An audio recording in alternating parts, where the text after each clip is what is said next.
time? Do Om Namo Bhagavate Vasudevaya. Om Namo Bhagavate Vasudevaya. Then I'm supposed to say these. No. I'm done? Oh. Alright, cool. This is the Hare Krishna temple, right? Okay, just trying to get nice. Alright, Sutta, okay, Shrivagatam, first canto 9, chapter, text 43. Sutta Vacha, Krishna Eva Bhagavati. Wow, this is a good one for me. This is like simple Sanskrit, huh? Yeah. I can pronounce this. Mano Bhagdrishti Vrit TV. Atmani Atma Nam Avesha. So Nitsvas Sa Uparama.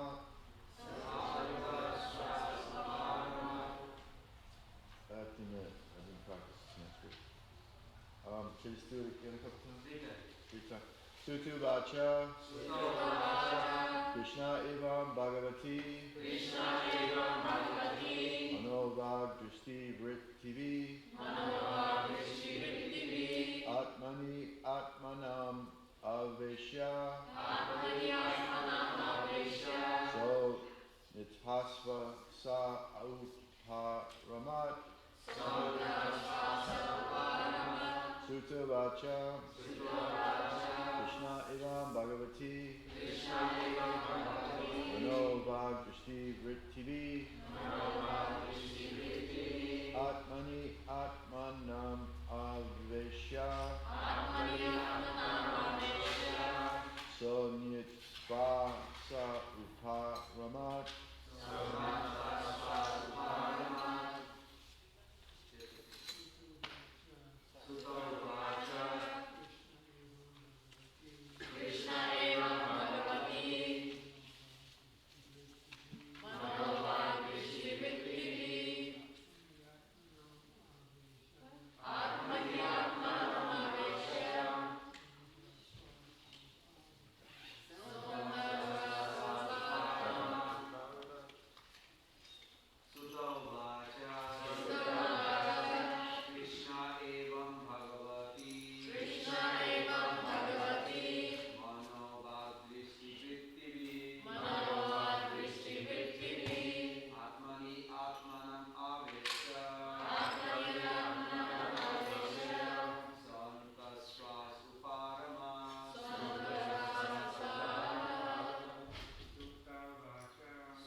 guys done now?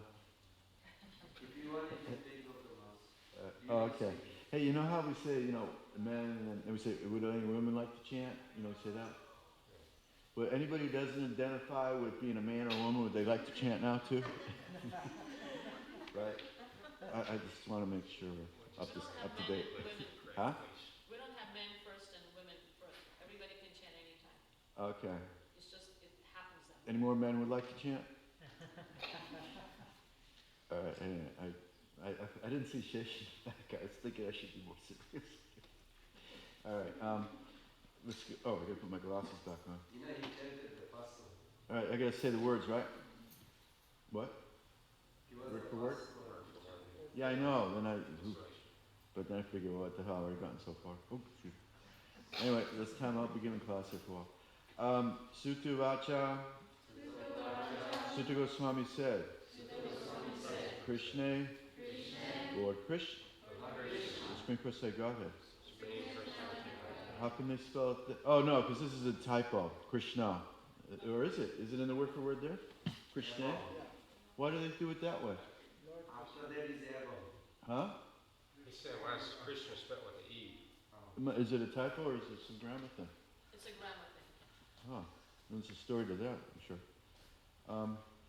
Okay, Evam, only, Bhagavati, unto him, Manaha, with mind, Vak, speech, Drishti, sight, Ritivi, activities, Atmani, unto the super soul, Atmanam,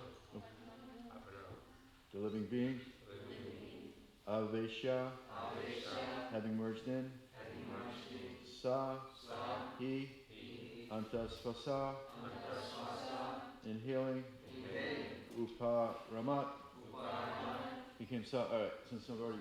Why is it spelled Krishna? You know the grammar issue? It is, the way it is it's onto the Supreme. So the word Krishna becomes Krishna. The grammar, Krishna is subject. Huh. And then Krishna is the not nominative case, but locative case. Why like that? Locative case onto Krishna. It's Krishna in the verse though. Well, because if you go up on the top, Oh, I see. or you're saying, because of grammar it becomes Krishna. That's where it starts with an E. In the word, it's interesting. I think we can still say Hare Krishna though. Sutta Goswami said, Shri Bhishma. Huh? Oh, do it. What? No, we don't follow that. Oh, what? Okay, just read it. It's okay. Okay. Sutta Goswami said, thus Bhismadev merged himself into the Super Soul, Lord Shri Krishna, the Supreme Personality of Godhead, with his mind, speech, sight, and actions, and thus he became silent and his breathing stopped. It's probably a pretty good thing for me to do, stop. Anyway. Purport. The stage attained by Bhishmadev while quitting his material body is called Nirvikalpa Samadhi, because he merged his self into thinking of the Lord and his mind into remembering his different activities. He chanted the glories of the Lord, and by his sight he began to see the Lord personally present before him, and thus all his activities became concentrated upon the Lord without deviation. This is the highest stage of perfection, and it is possible for everyone to attain this stage by practice of devotional service. The devotional service of the Lord consists of 9 principles of service activities, and they are 1, hearing, 2, chanting, remembering, serving the lotus feet, worshiping, praying, executing the orders, fraternizing, and fully surrendering. Any one of them or all of them are equally competent to award the desired result, and they require to be practiced persistently under the guidance of an expert devotee of the Lord. The first item, hearing, is the most important item of all, and therefore hearing the Bhagavad Gita and later on Srimad Bhagavatam is essential for the serious candidate who wants to attain the stage of Bhishmadev at the end. The unique situation at Bhishmadev's time of death can be attained. even though Krishna may not be personally present. His words of the Bhagavad Gita or those of Srimad Bhagavatam are identical with the Lord. They are sound incarnations of the Lord, and one can fully utilize them to be entitled to attain the stage of Sri Bhishmadev, who was one of the 8 Vasus. Every man or animal must die at a certain stage of life, but one who dies like Bhishmadev attains perfection, and one who dies forced by the laws of nature dies like an animal. That is the difference between a man and an animal. The human form of life is especially meant for dying like Bhishmadev. Sutta Goswami said, thus Bhishmadev merged himself into the super soul, Lord Shri Krishna, the Supreme Personality, with his mind, speech, sight, and actions, and thus he became silent and his breathing stopped. So that's this, this is, we're going to die. So it's happened many times before. We've had a lot of practice at this in that sense. But in the human, I can take these off now. Okay. The human form of life, as it says here, there's a faculty to proactively manage this, I suppose, or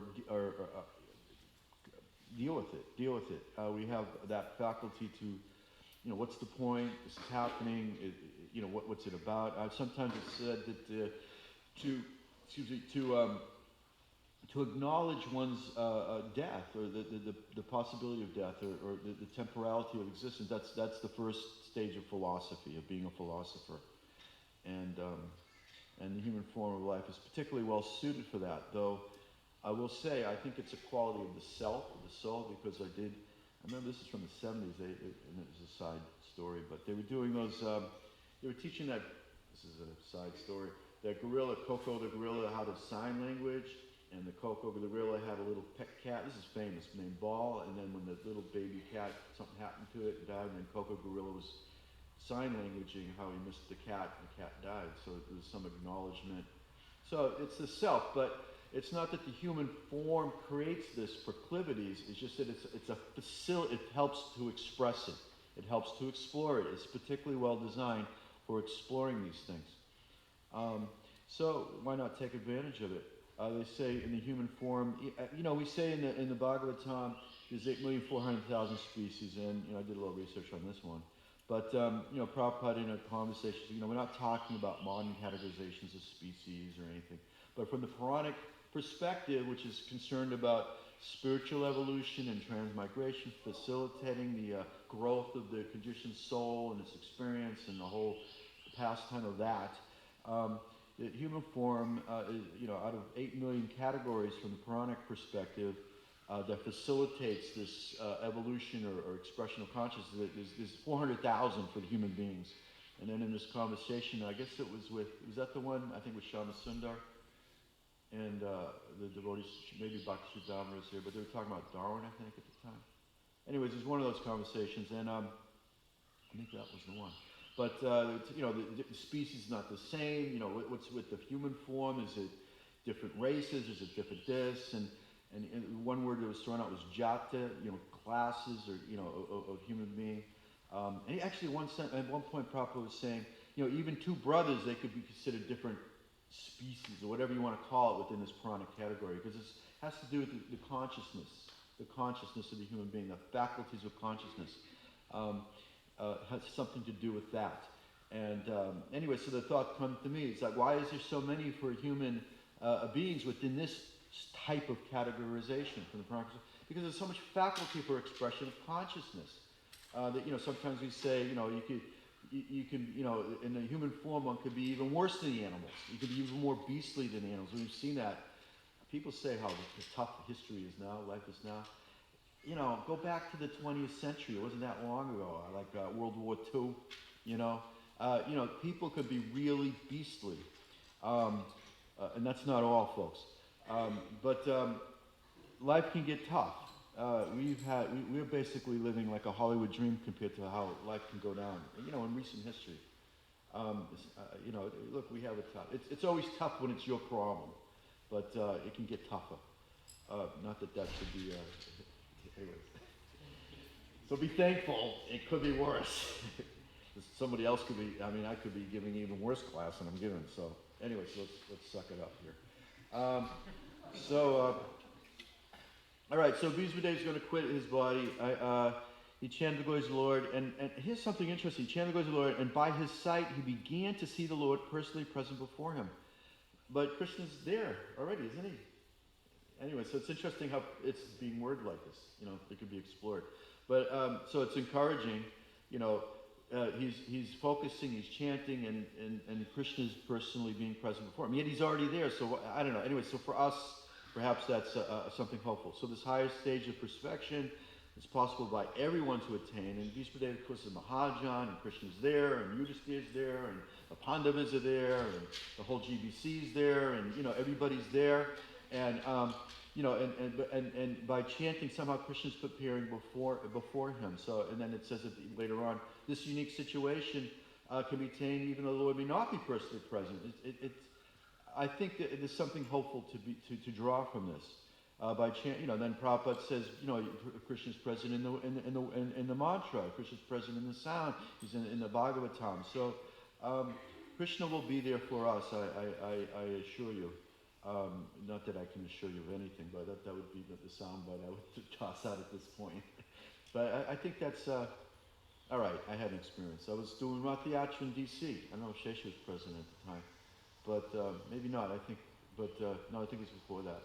And anyways, there was some crazy. I was there with Madhuha, and there was some crazy guy there. And I was used to in Boston. You got drunks in Harvard Square in Harinam, and you just kind of go away drunk. And they sort of, they're all brave until you show them a little attitude. And I think this guy was on meth or something, or cocaine, and it wasn't working, and I'm like, well, now what do I do? So I wasn't paying attention, and this guy had a guitar, and he whacked me over the head while I wasn't paying attention. So I got knocked out. And I was a younger devotee. Anyway, but at the time I was thinking, I had this doubt at the time. My mind is all over the place, as you can tell here. And, I'm thinking, how am I going to think of Krishna at the time of death? It's just not, maybe, you're supposed to think of him purely, and someone was saying, even if you think of him aloud, you have to come back, and oh my God, I'm going to go out, So, you're young, okay, I'll confess, you're young, and, there's young girls in the temple, and you're young, and you're maybe not always thinking of Krishna, so you get all these thoughts in your head, so many thoughts. How am I going to be thinking about Krishna? I got knocked out, and I'm out of it, and I didn't realize I was out of it until I started coming out of it, and I realized, as I was coming out of it, I guess the Madhura called an ambulance or something. I was coming out of it, and I was just absorbed in this like three-dimensional diorama of Krishna and the cowherd boys. It's like that Nectar Devotion picture where they run around the Yamuna or something, and it was like the diorama. It seemed like it was alive or something. I was just like absorbed, like, holy cow, what the hell? Like, whoa. And I'm thinking, wow. And then what am I thinking? I'm not thinking about any of this other crazy stuff I'm usually thinking about. That's what I'm thinking, right? And suddenly, wave after wave, the soundtrack of the mind came back. I'm not thinking about this, and then it came back. I'm not thinking about that. But at the time, I was like so impressed. I wasn't thinking about anything else. I was like so overwhelmed by this vision thing. So, and then it all came back pretty quick. But, Dew was freaked out. He thought I died. He thought it was his fault. Anyways, it all worked out in the end. Oh, this is the craziest thing. So it was a crazy guy, and he ran off. So I think they caught him, and then I was up in Philly, and I had to come back to. She was in Philly at the time, I think. But then I had to come back, and the DA's telling me, look, these guys are going to play around. Every time they're going to call you down from Philly. And then they're going to call in sick. They can't make it, so they're going to keep doing that until you don't come. And then they hold it. So it says, "Are you into this?" I said, "That ain't worth my time." So we didn't do it. But then this guy, who's kind of a crazy dude, he showed up at the Philly temple, and who was that Pujari? The name just lost me. Piraka? Yeah. So our guy, Narayan Kavachi was there.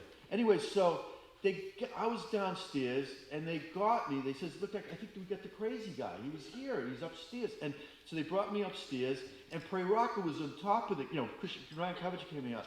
Preraka was on top of him. He was like this jiu-jitsu karate, Marine guy, and he was just like surgically like whacking him, you know, like he knew exactly where. And this dude, he was big. He was like, he was freaked out. He was freaked out. And so Piraka, you know, all the guys, and they come and says, you know, is this the guy? You know, he's there like freaking out. And I'm looking at him like, I think it is. You know, and Piraka gave a couple more things, you know. And I think Narayan says we better let him go so he doesn't sue us or something. He saw a vision of death talking about that. It's in the temple. So he got the mercy. He got the mercy. All right. So we all can. So if he can get the mercy, we can all get the mercy. If that dude can get the mercy, we can all get the mercy. So just give it your best shot. Any of these processes will work. It says here. I'm going to go with it. Why not? Just do them. Any of them, all of them, whatever works for you. Just do it. Hearing is most important. Why not? And what do we hear? The human form is, okay, I got that. I got more to say. So, human form of life. So what do we like to hear a lot? I'll give you, I can't ask questions. Because I want to, I know, you know. Krishna. Well, yeah, what's the other word? The name of the movement. Yeah, that's what we like to hear now. So I got that little heart. So how do we, you know, this is how I got the little Hare Krishna address. I love that because I have like a tape, a loop, you know, my MP3, and I always hear this. And that's my first PDF, the happening one. So there's this Hare Krishna address. This is in '66 in December. There's a whole story to this. Yeah, could you flop it to the image, the next PDF? In the page, just one page down. Point, or just scroll down. Next page. Yeah. Okay, that's good. I don't know, it got screwed up. But you see, that's the cover of the album. They did, 1966, they did the album. Actually, the record producer had seen that article in the East Village Other. What is it, Save the Earth Now or something? And he got interested, and he went to the temple with his wife. They wanted this guy, this producer, did a spoken a verse. It was a specialty, like spoken recordings, and he did famous people like Malcolm X and whoever else. It was a list, and you know. And he wanted to do Prabhupada. He saw the chanting. He read the article, came to the temple, so he wanted to do Prabhupada. So the devotees went to this recording studio. They did that's the back of the record. That was the front of the record. So they did this recording, and this recording, I was reading Satyaraj, and on this recording is the Hare Krishna address, which we'll get to. And Satyaraj did some articles in BTG, and he made this kind of connection. You know, this album actually helped launch book distribution, because this is the first, they didn't really have books then. This is like the first kind of big outreach, and you know, that was mass produced. And what was the couple of things he says? Oh, the people at Macmillan got this album. And they were the ones who then contacted the devotees about doing the Macmillan Gita. And also, we know probably more famously, the Harrison and the Beatles got this album. You know, they were chanting Lennon, and they had the album. Then Harrison contacted Kallman, to try to connect with the devotees. So this album, interesting album.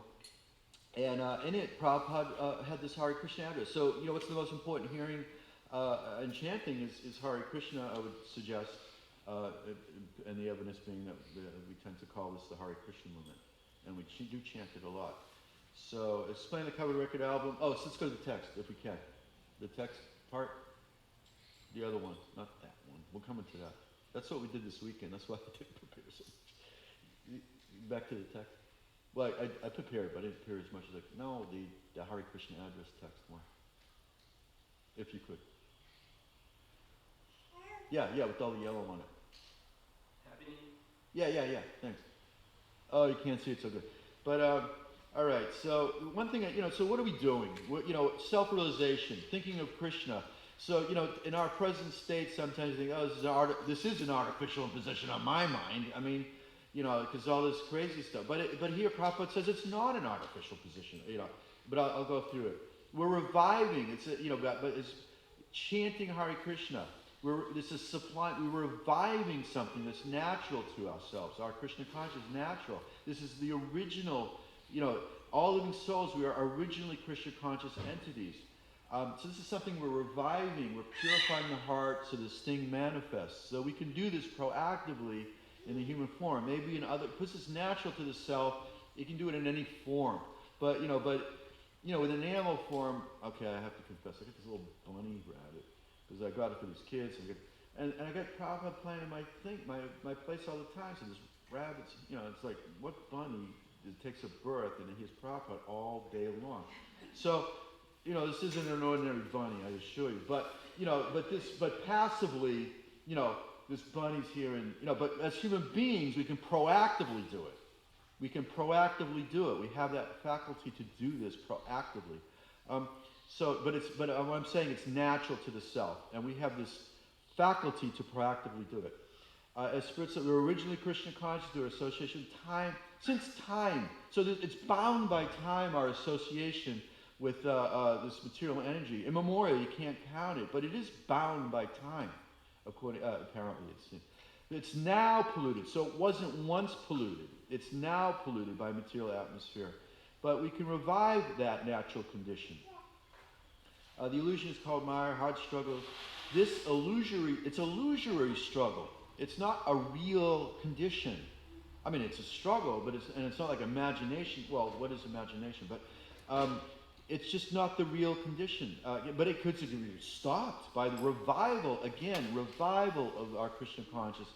That's the natural condition of the self. We're awakening something in the heart that is present there. That's our natural, essential condition. It's not an artificial imposition of mind, even though it seems like that, perhaps in our present position. I gotta think of Krishna. My God, I want to think about whatever, but no, I'll think about Krishna. No, it's a practice condition. It's like physical therapy. Someone gets in an accident or something. I can't think of it. Pushkar's kid's a physical therapist. Can't think of anybody's names. Preeta, right? So sometimes you get in an accident or something, and your daughter, right?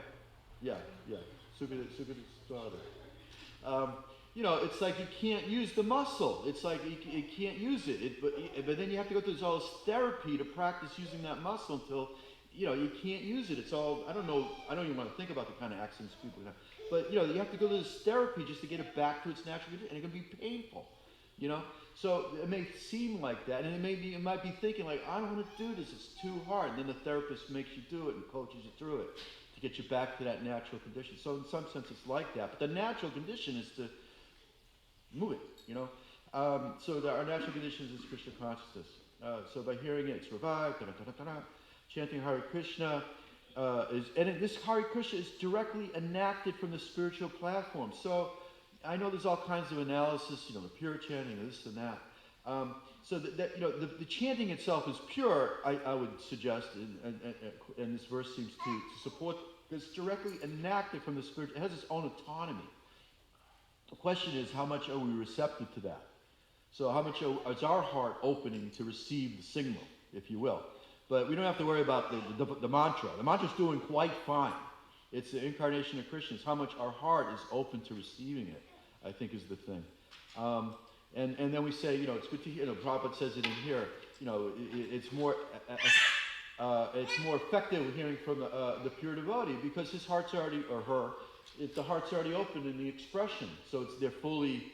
The full experience is there. People said that with Prabhupada. You just felt the full presence of the words that he was saying because he was experiencing it. He was sharing the experience. It wasn't just he was repeating the words. Perhaps that's part of this. It springs automatically from the spiritual platform, so we don't have to worry about the mantra. I think we're more concerned about, just open, and the more we chant, the more the heart becomes open. So what's the loss? So this is what we're doing to get ourselves into that. Oh, what is this mantra? It's a form of addressing the energy of the Lord. Well, Krishna and Rama are forms of addressing directly the Lord, and they mean the highest pleasure eternal. So, there's some good stuff going on with this mantra. Hare is the supreme pleasure, potency of the Lord, potency when addressed helps us in reaching the Supreme Lord. I've also heard it described, it's like a prayer to Krishna, please engage me in your service. I want I want to be your friend again. I want to do something for you again. So it's like a prayer. We want to enter into re-enter our relationship with him and her, Radha Krishna. Actually, I was reading Dravanaksha, and Prabhupada said a couple of times, I thought the first time, maybe it's one of those, maybe it's a typo or it was just a one-off, but he was saying the Supreme Person of Godhead, Radha Krishna. I says, oh, that's cool. Then he said it again, next paragraph. So it was like on purpose. He was saying that. That it's there.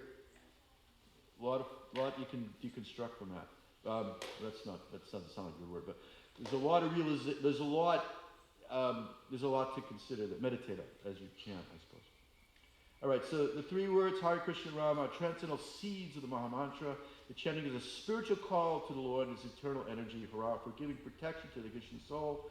The chanting is exactly like a genuine cry by the child for the mother. Where's that kid? He was doing it. Bring that kid back in here, crying for his mom.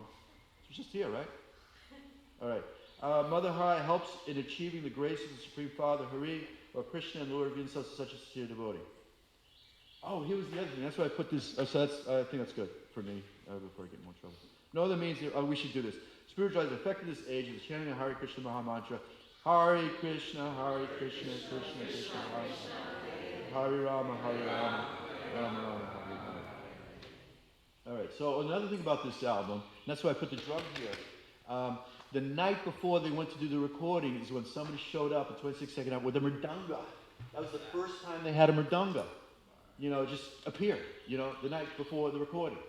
And somebody just walked in, and then the devotees asked him, can we use the mridanga? He was like, oh, no. But he came back the next morning with the mridanga, and they used it. That was the first time they used the mridanga. It was for this recording.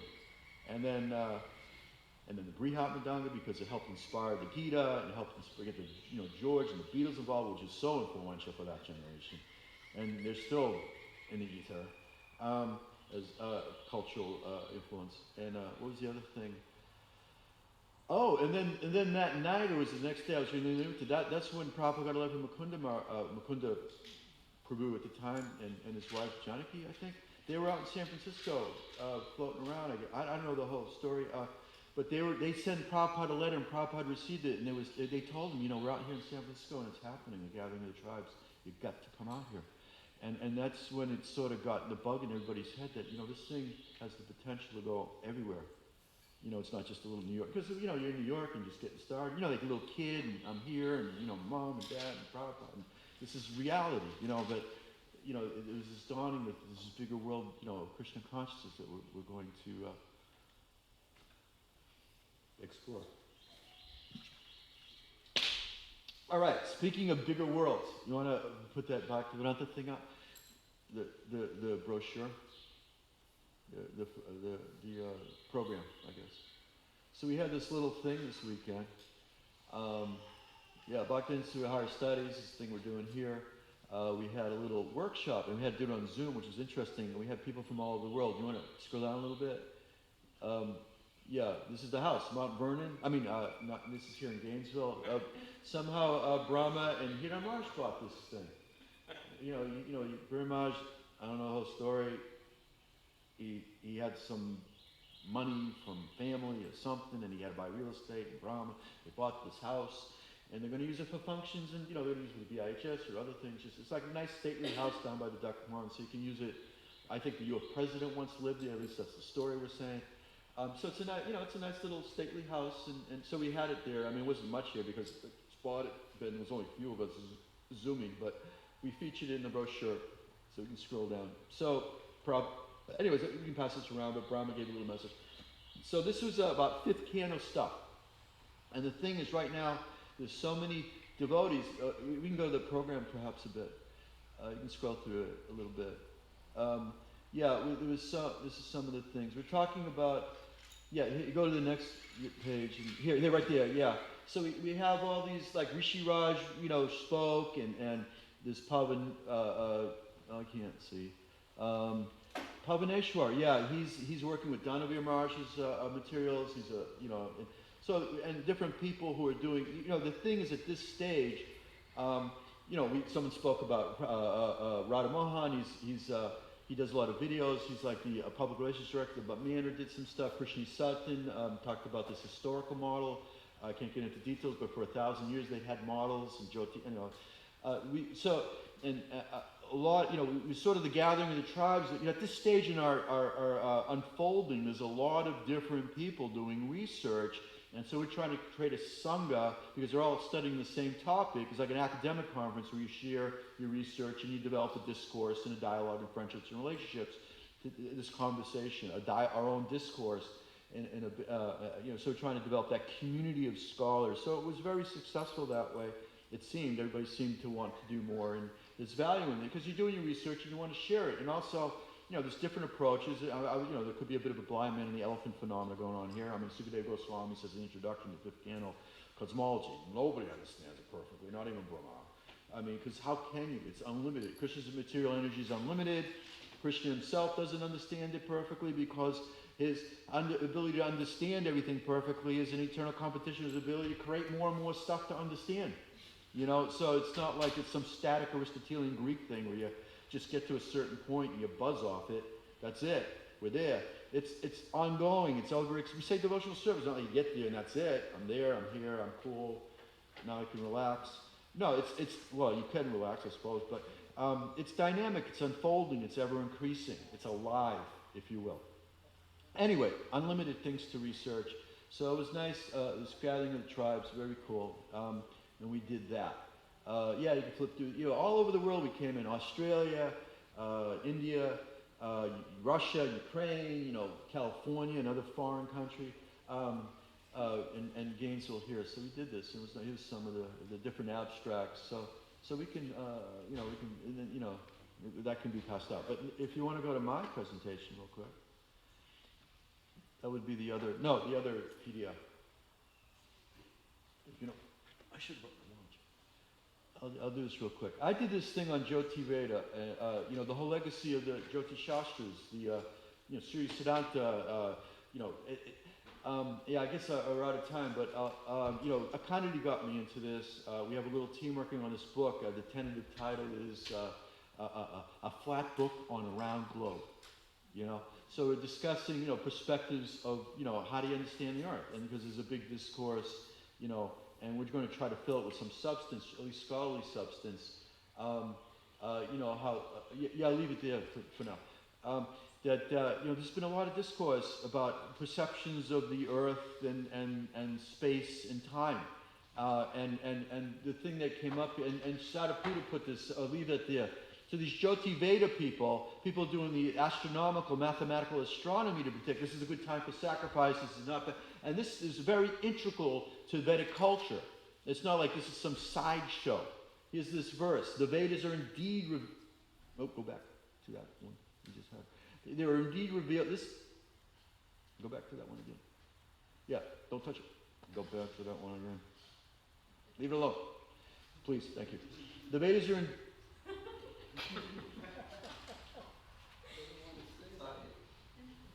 they're all good.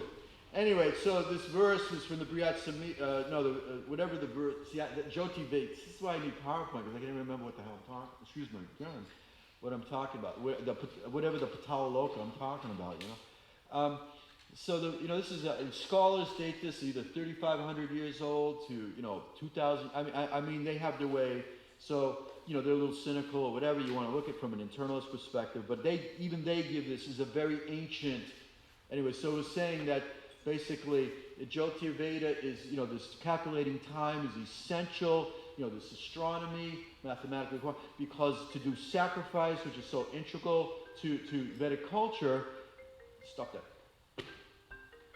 Please shut off your phones during class. Thank you. So is an essential part of it, and one who knows that knows all. And then there was another verse up, since this thing isn't working. So this is Briya Samhita. This is by Varahamihira.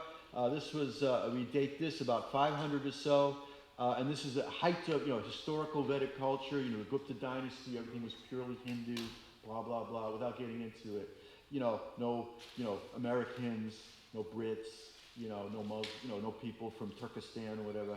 Just everybody it was Hindu paradise. From a cynical perspective. But so, and this book is a cat, and the thing is, you get to about 500, we start to have manuscripts of things that we still have copies too. Whereas before that, so from a scholarly perspective, you started getting into sort of concrete stuff you can date and give names to. So it's solid that way. So it's an encyclopedia. Anyway, I don't know but anyways, Christian's a funny guy. He's just messing around here.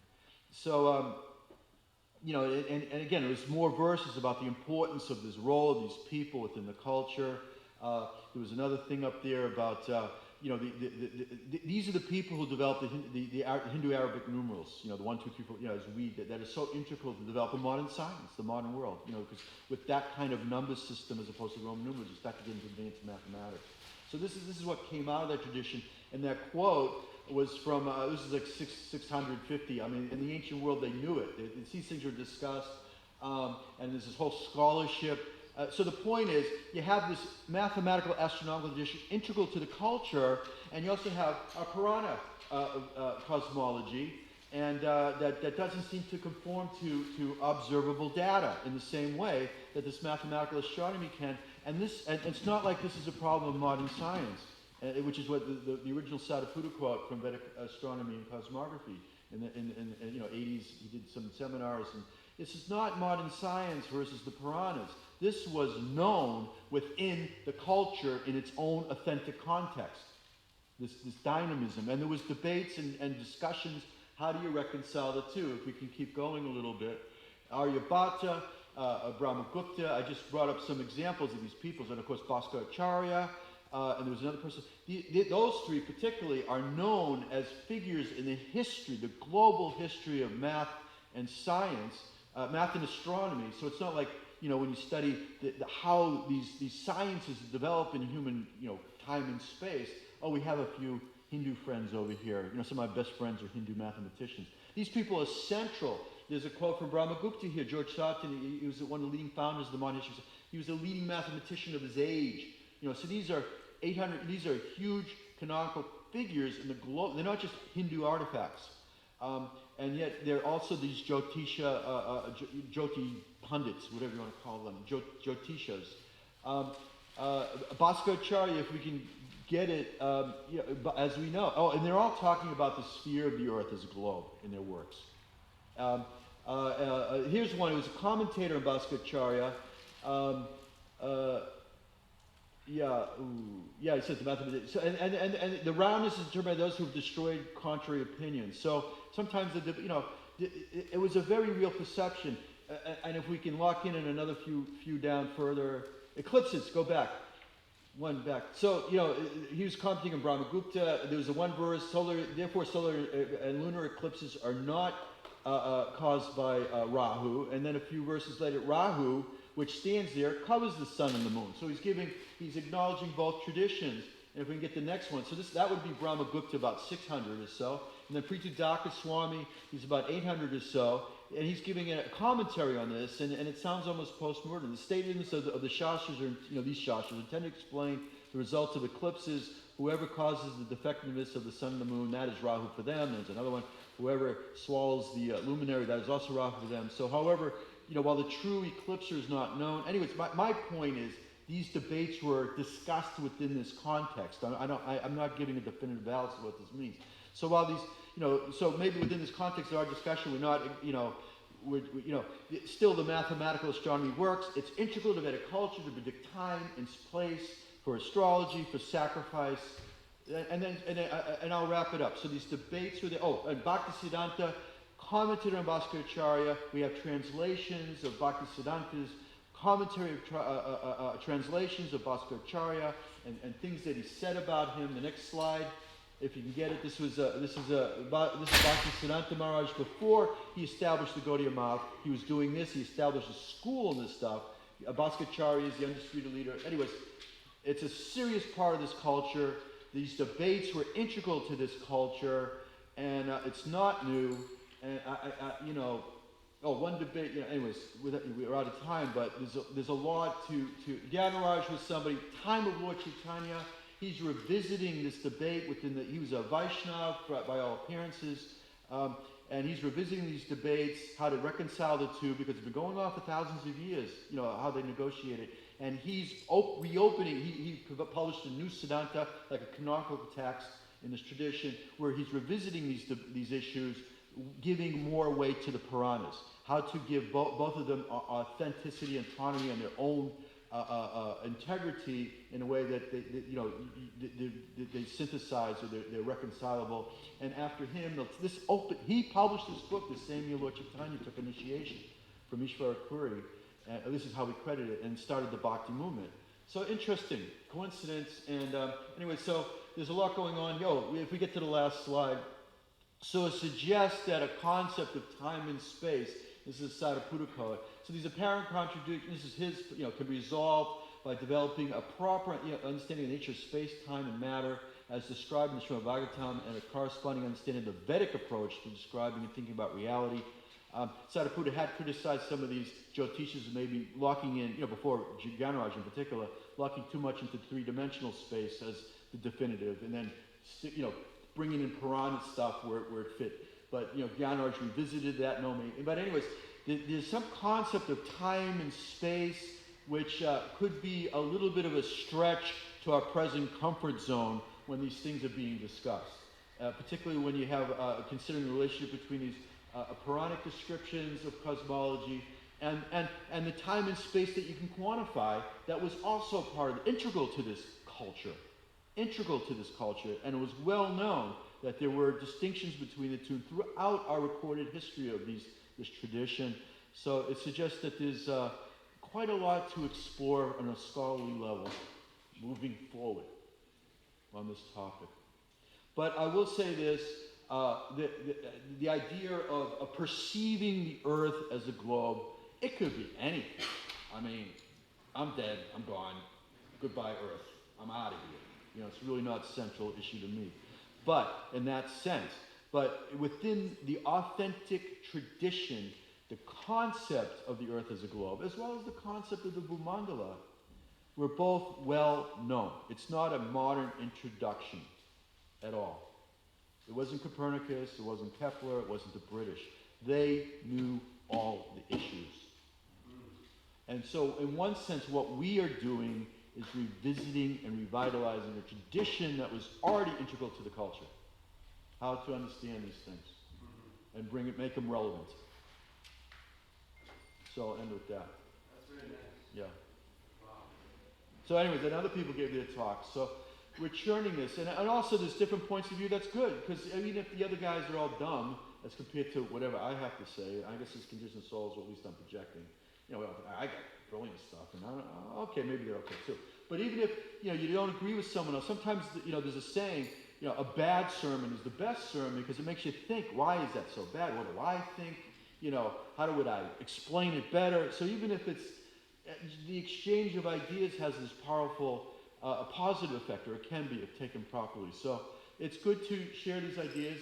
We all have different perspectives. That's personalism. Blind man of the elephant, also a metaphor in the tradition. So it's good to get together and have this Sangha. So that's part of what this conference is doing, trying to create a Sangha of people. And we're starting to get a lot of people very active, presenting, writing, publishing, get that Sangha of people interested and specializing in the topic. So that's what we did this weekend. That's enough for me. All right, anybody want to say something else? No comment here. Oh.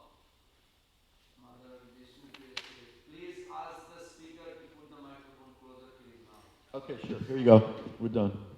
Thank you. Anything else? Is that better? Yeah. All right. Yes, sir. Hold on. So just chant Hare Krishna and don't sweat the globe.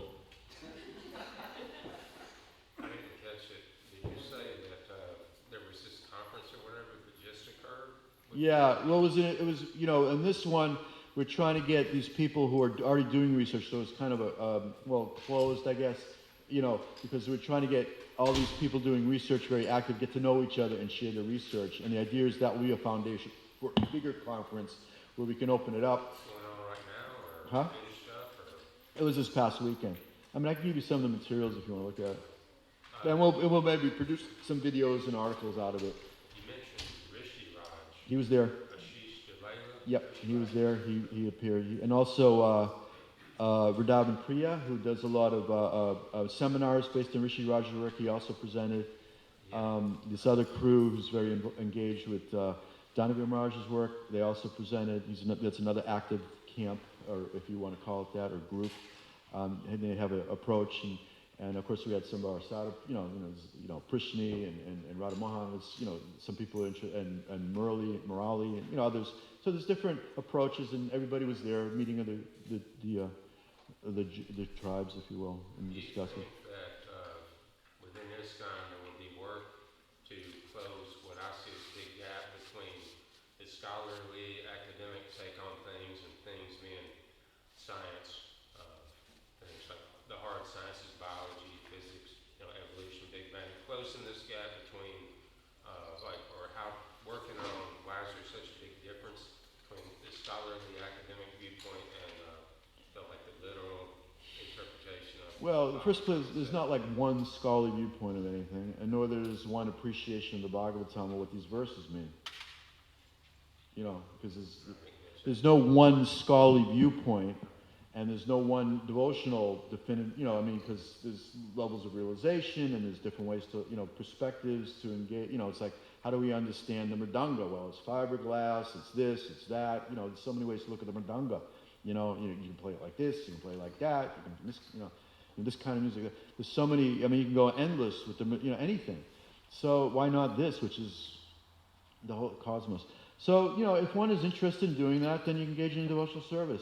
But I wouldn't worry too much about it because, there's a scholarly consensus perhaps, and then maybe there's a devotional consensus, so, you can find points of correspondence, but it's a dialogue that's constantly in tension, constantly engaging. That was part of my presentation. This tension, between different perspectives has always been there, even in the culture, and yet the culture went on. So the fact that there's this dynamic tension could be by design.